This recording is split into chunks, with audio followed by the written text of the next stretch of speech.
on, guys? Welcome to LowKick MMA Weekly Roundup. Backed up after a couple of weeks off. Ryan here with Jordan, ready to break down UFC 264, Conor McGregor versus Dustin Poirier. Pretty monster cards. There's a lot to get into. But first, Jordan, what have you been up to over the last 2 weeks? Oh, it's my fault with being off, guys. So anyone who's watching or who's been waiting to watch, so I've just had a bit of a toothache, and I've had nightmares with it. So I haven't been wanting to speak on camera too much. I'm getting back to it. Getting back to my best now, and they ripped the tooth out, and I'm on antibiotics and all this stuff, so I'm feeling a bit better. But what a card we've got to get back into things. It's not like we've missed any huge cards, and we're back with the biggest of the year. So I can't wait to break it down. Glad to be back. Yeah, no, this is one of the biggest ones of the year, definitely. And we'll jump straight in at the top then. Main event, Dustin Poirier, Conor McGregor for the third time. We saw it for the second time in January, and then obviously the first time a couple of years ago at featherweight. And this one against at lightweight, Poirier's got that knockout win from the last fight. But how confident are you in McGregor's ability to adjust in this one and come in and give more of a fight than he did in the last outing? I don't think McGregor did particularly bad. I don't think he was awful. It was just he was just getting caught with silly things, and I think Dustin on the night just did a job on him in terms of doing things that McGregor weren't expecting. But it's hard to back McGregor heading into this one, and I'm sure even the biggest fans of McGregor are struggling, because it's been 4 years, and we haven't seen him look great inside the octagon since he beat Eddie Alvarez. So as much as I like Conor McGregor, and I've been a fan this whole time, in terms of putting any money on him or really backing him to win, it's hard to do so. But in terms of what he's done in the past and coming back from losses and looking great, it's hard to write him off also. So I am up in the air on my pick on this one, but I do find it hard to go too hard for McGregor. I've heard a lot of people breaking it down to pretty much Conor just needs to start checking those leg kicks and it'll be sweet. But I don't think it's that simple. I think there's a lot more to Poirier's game plan that we didn't even get to see in that fight. As you saw at the start, we saw the wrestling, that he was able to get a takedown quite easily. Obviously, Conor was unprepared for that at the time.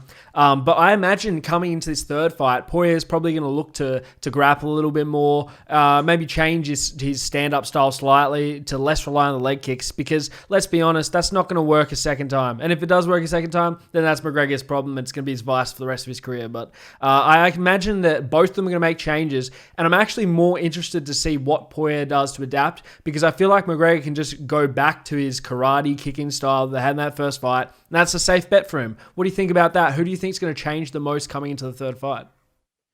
I think McGregor's got a lot to change in terms of his attitude. Obviously, in the build to the last one, I think he was, while the build-up was respectful, it was pretty disrespectful in the fact that he had that Manny Pacquiao fight on the standby, and he was kind of still training boxing, and it was evident in the fight that he'd been doing a lot of boxing work, because he came in a boxing stance, and as we all know, karate stance McGregor is the best McGregor. So I think he's got a lot to change just in terms of attitude and coming in with the right mindset and things like that. Poirier,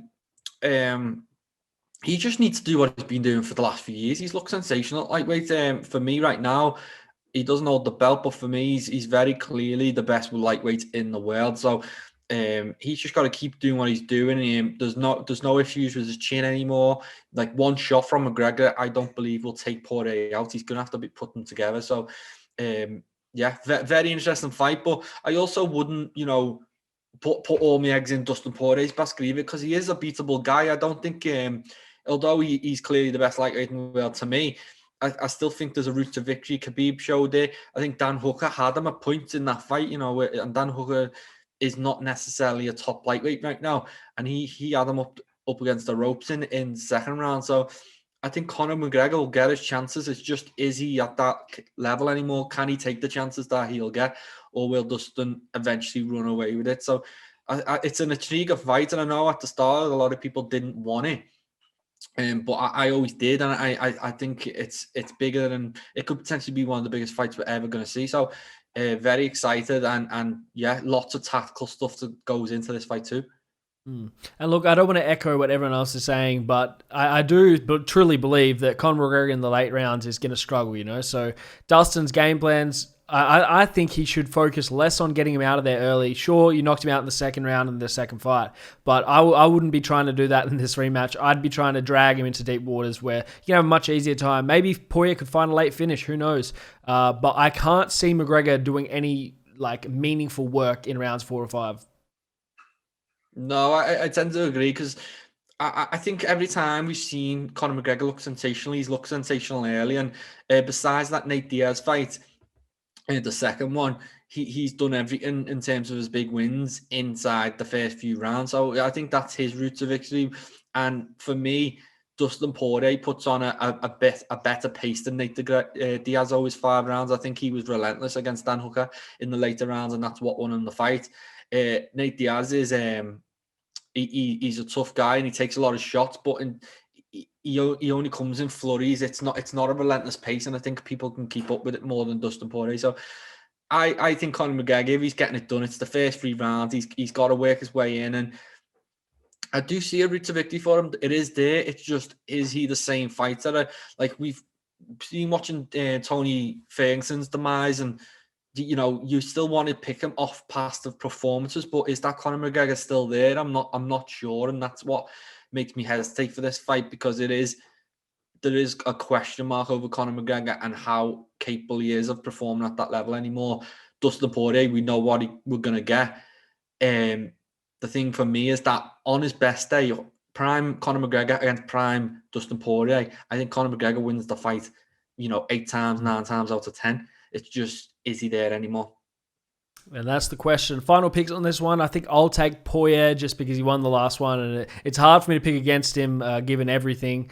Would I be shocked if McGregor won? No, but I'm going to take Poirier. Last pick on this one. Yeah, it's got to be Dustin Poirier.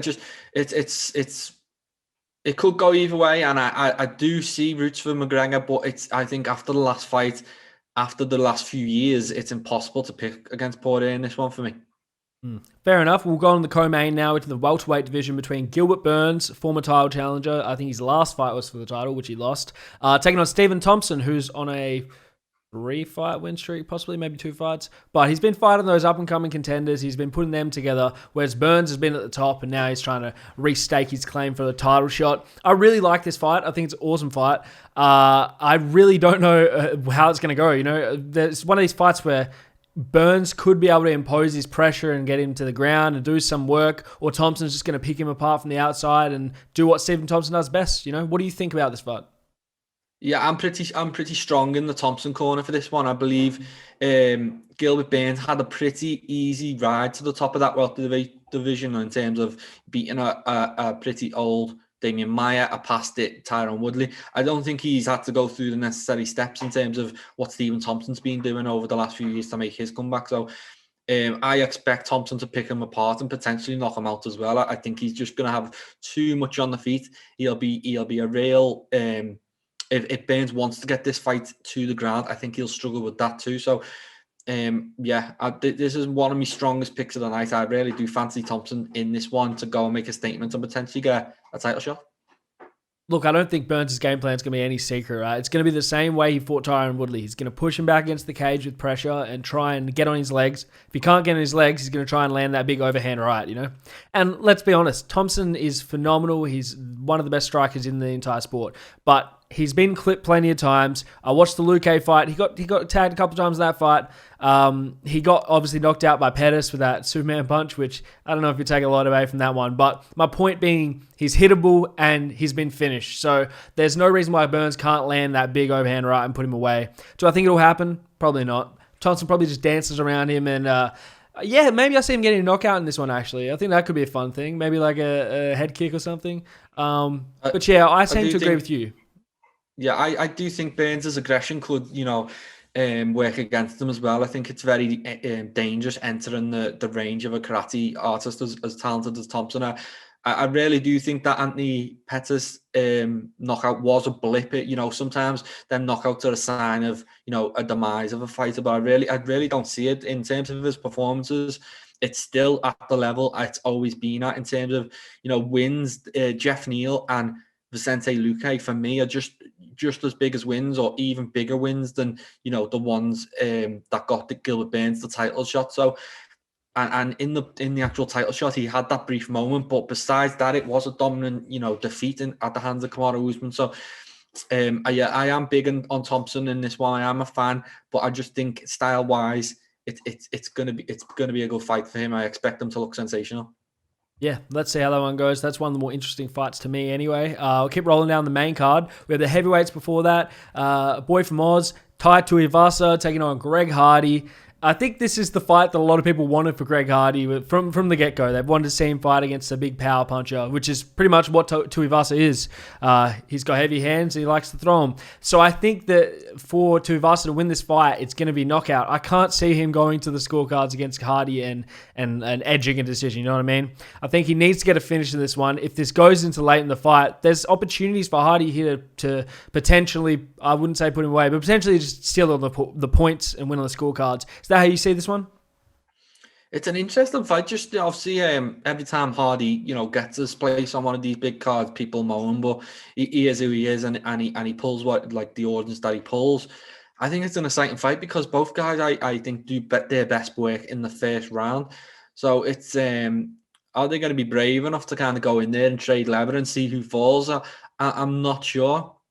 As I do agree with you, the longer it goes, I do favour Greg Hardy. I think he might be able to edge it out.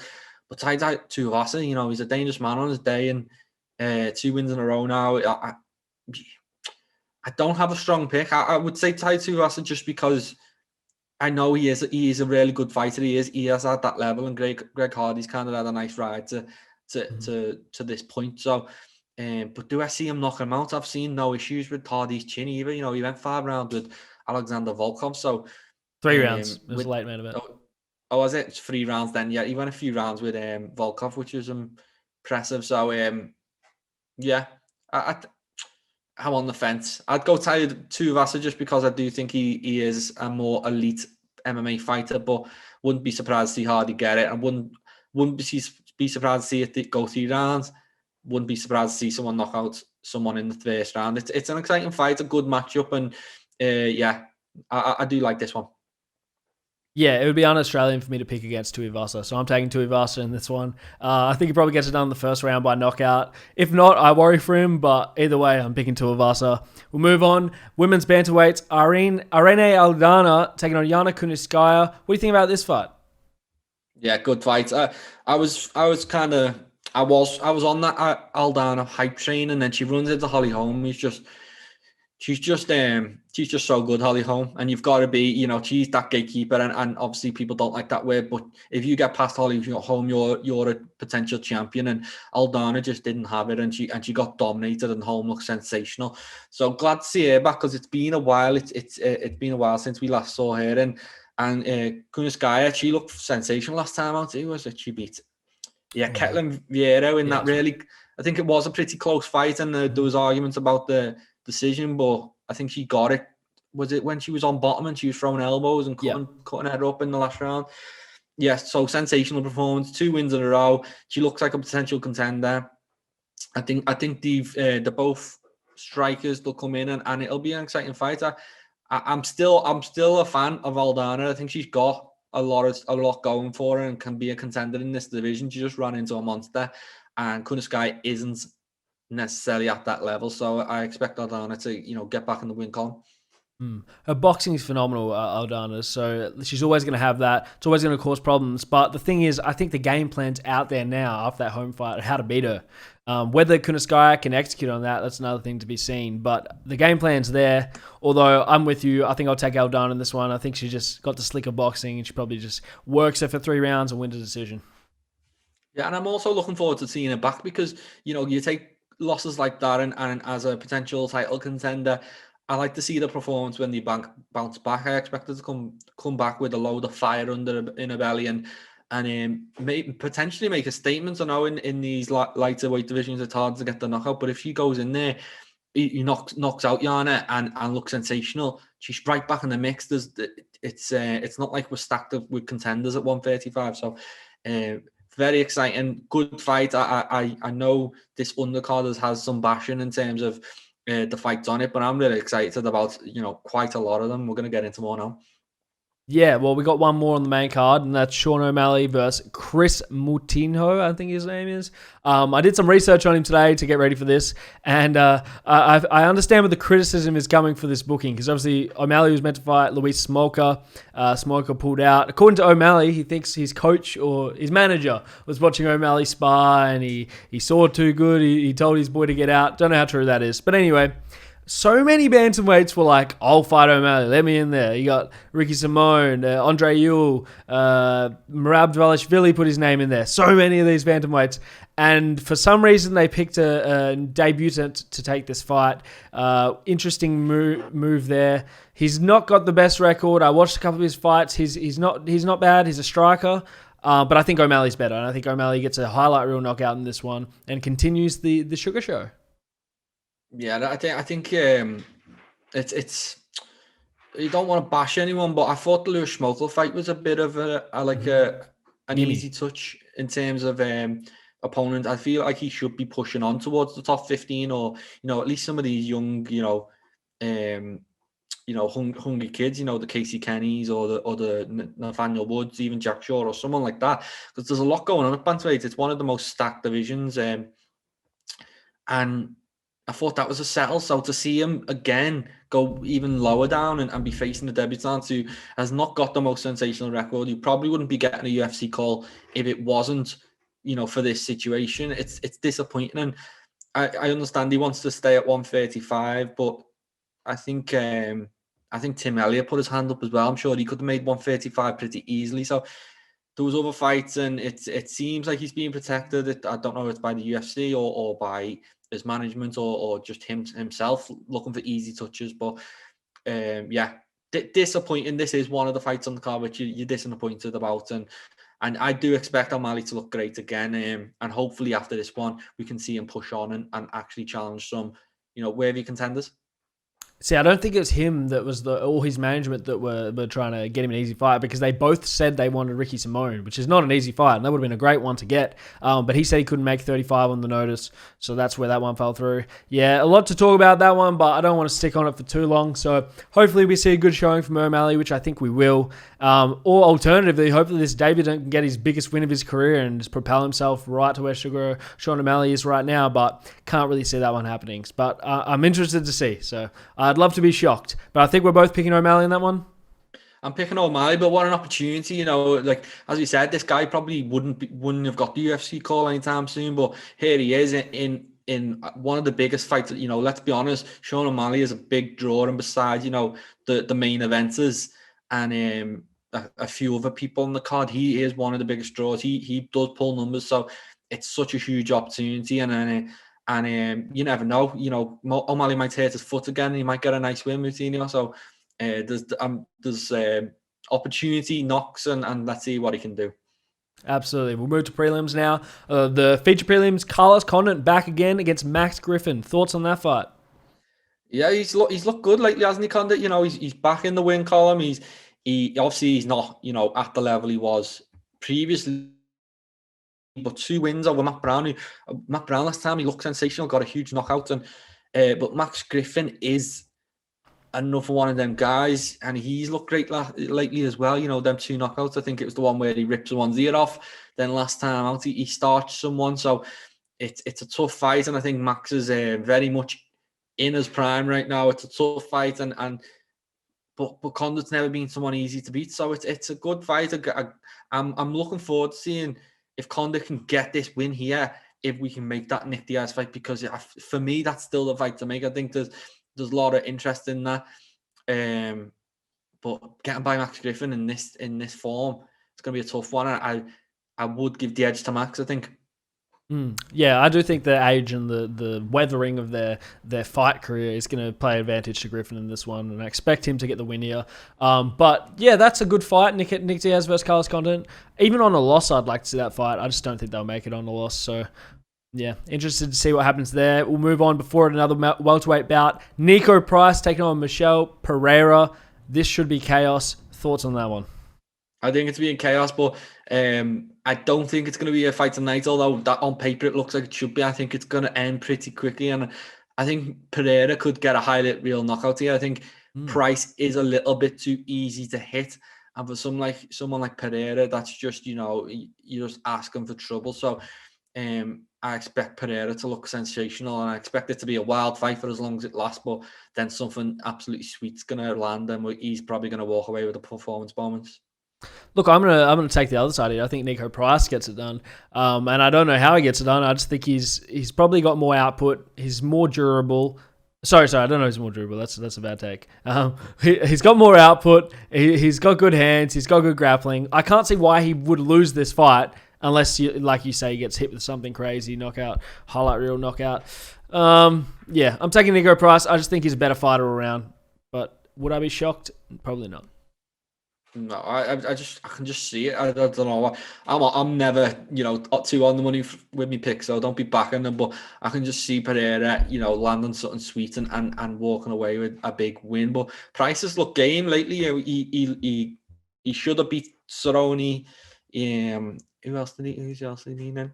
Vicente Luque, he looked good. He looked good for a while. He got that win over James Vick. He's not. He's there or thereabouts in terms of top 15. So it would be a big win for Pereira, but I think he's just a little bit more polished and will embrace the chaos and be able to land something big. All right, I guess we'll see. Last prelim I want to grab, and I'll throw it to you to get the remaining ones you'd like.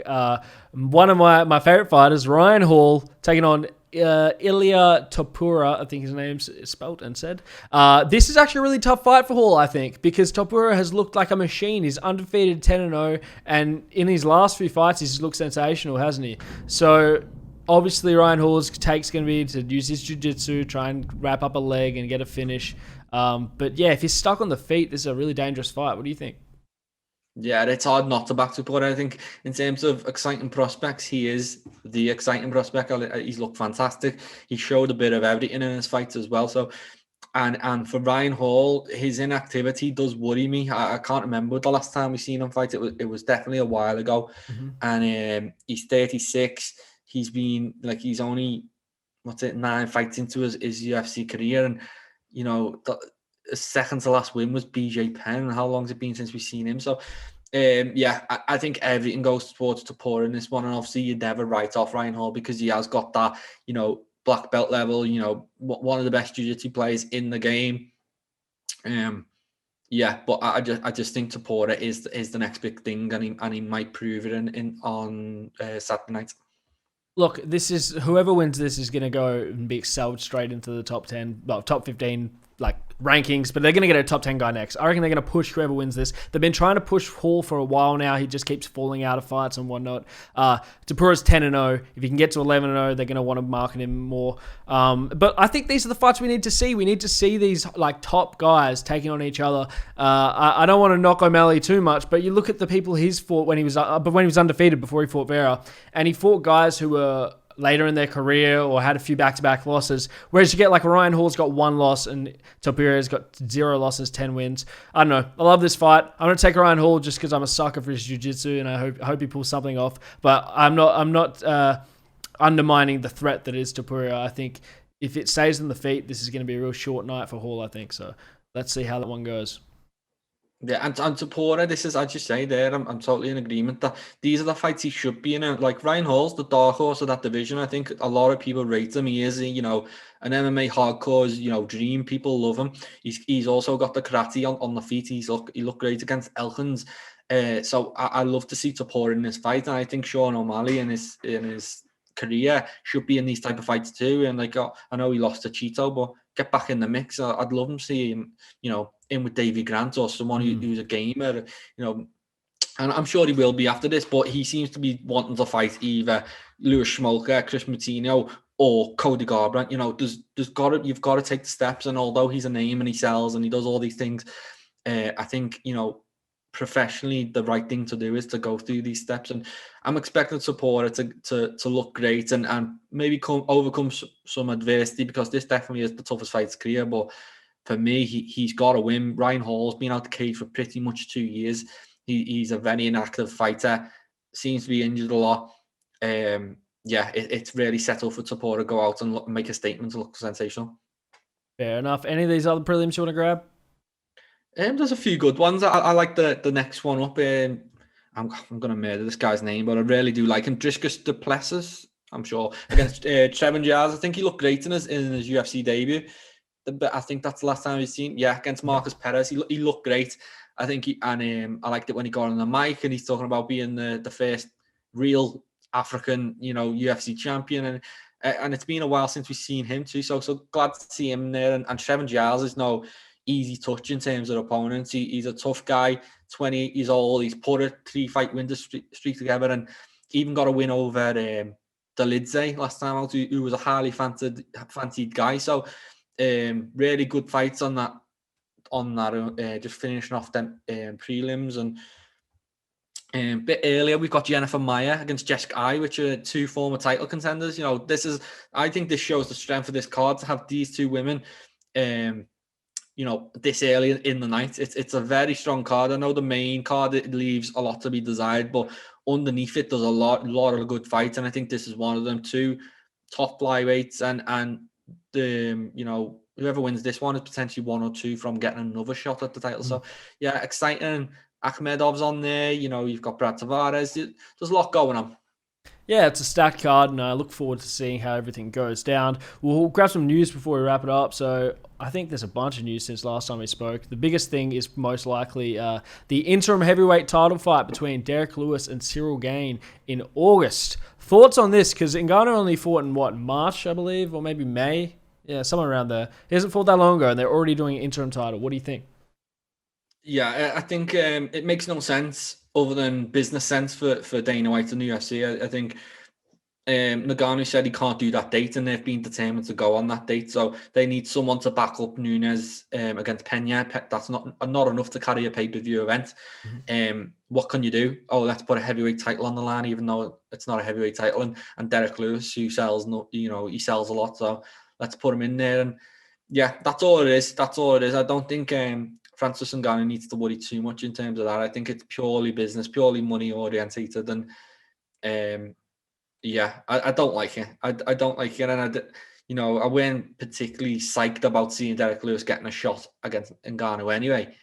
But this was even worse. So this is not for the fans. This is to sell pay-per-views. Well, look, if there was no interim title on the line and this was just a headliner of a fight night, I would be stoked. I think it's a great matchup. Both guys deserve the fight because, they're the top 2 guys below Ngannou, right? Other than Stipe sitting there and I guess John Jones in the wings. But this fight makes a lot of sense and it should be a great fight and Cyril Gane should win. But because Cyril Gane should win, Derek Lewis will probably knock him out in the first round. But regardless of the fight itself, I think, I like that the winner's going to fight Ngannou. Do I think they deserve a belt though? Probably not. No. Like, obviously, Derek Lewis has still been, exchanging wins and losses recently. I know he got a really big one last time out, and then also Gane is he's not exactly wild. He's picking up wins, but they're not sensational. He's not, starching guys or anything like that. But I think that's what makes this fight interesting because I feel like into the later rounds, Derek Lewis will still be there and will still have his chance to land that one shot. And I think he only needs one shot. So it is an interesting fight. And as you said, on a normal fight night card, or you put this on the undercard of a pay-per-view, I'd be stoked to see it. But in terms of having this for an interim belt, which is totally unnecessary, and let's be honest, a bit harsh on Ngannou, who's probably going to have to sit out even longer now, even though he was ready to go by September. It doesn't sit well as, a fan, but the fight itself is good. It's just, all the politics that seems to have, come into it, and that's the reason it's happening. Look, I couldn't disagree with what you said there more about Derek Lewis surviving a few rounds. And look at what he did when he fought Junior Dos Santos. He got finished. He got hit in the body and caved. I think that's going to happen again in this fight. That's my early pick for this. I guess we'll break it down closer to it. But I think that this could be done in 2 rounds. And if that's the case, you can book Ngannou against Gane in 2 months' time. So I hope that's what the UFC are eyeing to do. And alternatively, if Lewis knocks him out, it's going to be quick. So you can book him in a couple of months' time. I think that's what will happen. I think we get another heavyweight title fight in October. I think Gane against Ngannou is the fight for me. Obviously they're both France based, and if they can go and do a UFC Paris and take that fight to Paris, that's epic. I know they like Derek Lewis, and he does social media, and he sells, and he does funny things on the mic. But in terms of selling a huge fight, them two actually coming up to get against each other would be huge in my opinion, and I hope that's the fight we get. But Yeah, and I hope that Ngannou's not sitting out too long. He sat out so long waiting for Stipe. At no point was an interim title on the line for him. At no point did they make these moves for him. And now he's the champion. I think he's one of the most exciting fighters in the sport, and he's getting shafted again. So, yeah, hopefully it all works out and Ngannou gets the fight again at least once before the end of the year.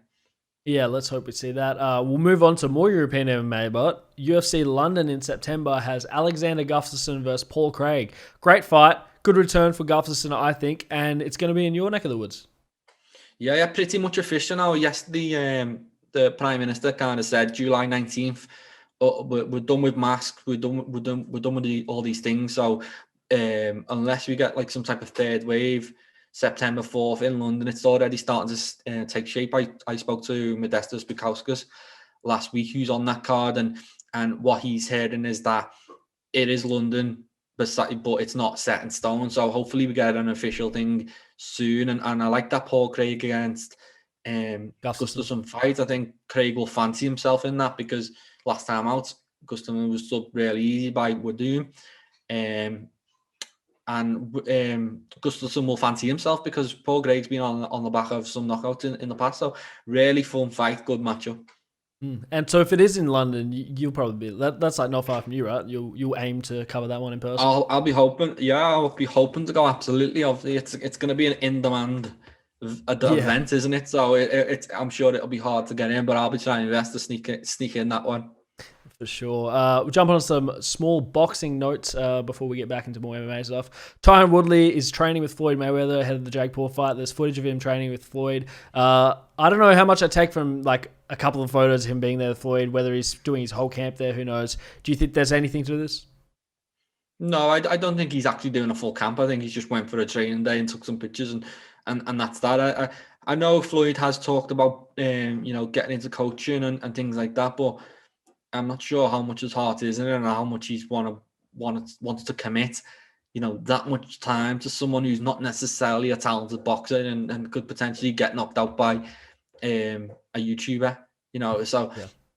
I think if he wants to go into boxing, he's going to attach himself to Gervonta Davis, as we've seen the other weekend, rather than people like Tyron Woodley. I'm sure Tyron has got his own setup and is doing his own work and sticking with the people he's probably known forever in MMA.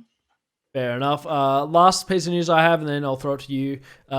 Small thing. Khabib said that he thinks that a prime GSP would beat Kamaru Usman. Is that a thought, something that you echo, or do you disagree?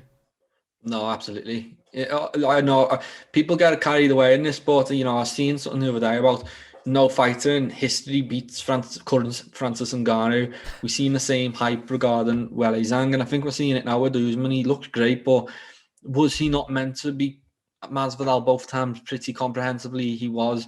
I think people get carried away and forget that GSP was fighting killers. He was fighting killers who were probably on, pre-USADA, probably on PEDs, probably on ZRT. I think, prime Johnny Hendricks, prime Carlos Condit, Nick Diaz closer to his prime. They're really, in my opinion, they are better wins than the likes of Gilbert Burns, Leon Edwards, Jorge Masvidal. In my opinion, I think GSP for me is probably the GOAT, full stop. And Usman's got a lot of work and he's doing well. He's doing absolutely well. But for me, GSP in his prime, he beats pretty much anyone. Yeah, no, I think that's probably the way it goes. I actually do want to bring up something that someone DM'd me on Twitter, which is in the similar vein to that. I'll pull it up. They were saying that if Brock Lesnar appeared between 97 to 2002 and got into MMA and started training on a proper gym with proper coaches and whatnot for all his 20s or whatever, like grew up in the sport, do you think that he could be a top 5 heavyweight? Because when he came in late into his age, he did pretty well. Like in his 4th fight, he fought for the title or whatnot. So do you think if he was in the sport from the start, he could be an all-time great? What do you think?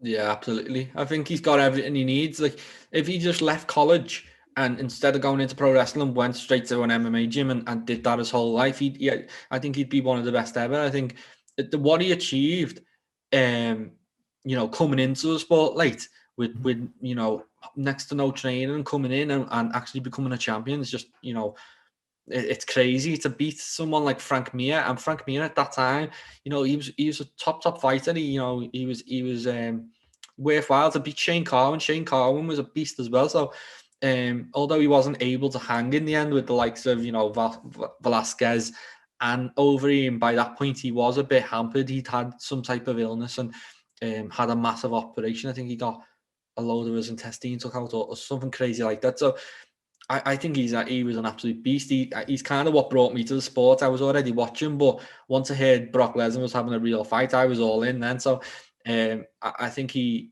a freak athlete, and if he would have come in, in his athletic peak, I think he would have been one of the best ever. And look, there's no hiding the steroid use, and that would all be a problem nowadays. But if none of that USADA existed and we were still back in the day, I think if he had a striking base to go along with his already established wrestling base, he would be very dangerous, right? Because the problem was he was coming up against guys like that had a mix of both, like Velasquez and whatnot, that knew how to use the wrestling and the striking. I mean, Overeem's another one. So that was his vice. If he had the striking on top of his wrestling, possibly he could have been one of the greats, but we'll never know, and that's just the sport. I definitely didn't want to see him come back and fight DC, though. What do you think about that one? I think he could come back. It's just picking the right fight. It's the same with all these guys, isn't it? I obviously don't want to see him fight DC because I think it would. I don't think it would go well. But there's definitely fights. I'm just trying to think who you would match him up. You could match him up with Greg Hardy. So I it's think a bit of a step down, though, don't you think? I know, but it's obviously Greg Hardy's got name value. He's on this card we're just speaking about. He's the third fight, and there was talk about to be in the co-main event as well. So I think in terms of name value and things like that, I'm guessing Brock's in his 40s at this point. So let's not try and kill him. But and touching on the steads thing, obviously he's on steroids. But let's be honest, when Overeem beat him, Overeem's clearly on steroids, and I think Frank Mir was probably on them, and Shane Carwin was probably on them. So I think as long as everyone's on them, it doesn't diminish. Like pre-USADA is a whole different ball game. If you're on them now, you're actually cheating. Before then, it was kind of fair game. So only the Mark Hunt one comes into it in terms of that discussion. But yeah, big Brock Lesnar fan. I think I'm sure he's not too worried about what could have been in MMA. He's become UFC champion. Reached the pinnacle of the sport, and that was without even really, committing to it. Yeah, well, that's pretty much all I have to say on that one. Thanks for the message, by the way. If anyone has got any other questions like that, throw them our way. DM either one of us, and we'll probably answer them on here. But that's pretty much all the news I have. Anything else that you would like to speak about? No, I'm just very interested now to see the build up to this fight. I think Conor McGregor's going to come in a bit mean. I've seen him on Twitter today sending weird messages to Dustin. So I'm looking forward to seeing a bit of spite back in him, because I think that's a lot of people's thing, is that they're worried that he doesn't have the fire anymore, and he seems to have it for this one. So yeah, I'm very excited to see the build up. I think they meet on Thursday for the first time for the press conference, but I'm sure in the next few days interviews will start popping up, and it does not like a big fight week. This is a huge one, and I just can't wait to enjoy the whole ride as well as the fight we've got coming up. Absolutely, and we'll obviously next week recap all that happened to speak out everything. But yeah, should be a good one. Thanks for watching and listening, guys, and have a good one. Thanks, guys. Make sure to subscribe to the LowKick MMA YouTube channel for all the latest news, event previews, and interviews with some of the biggest stars in MMA.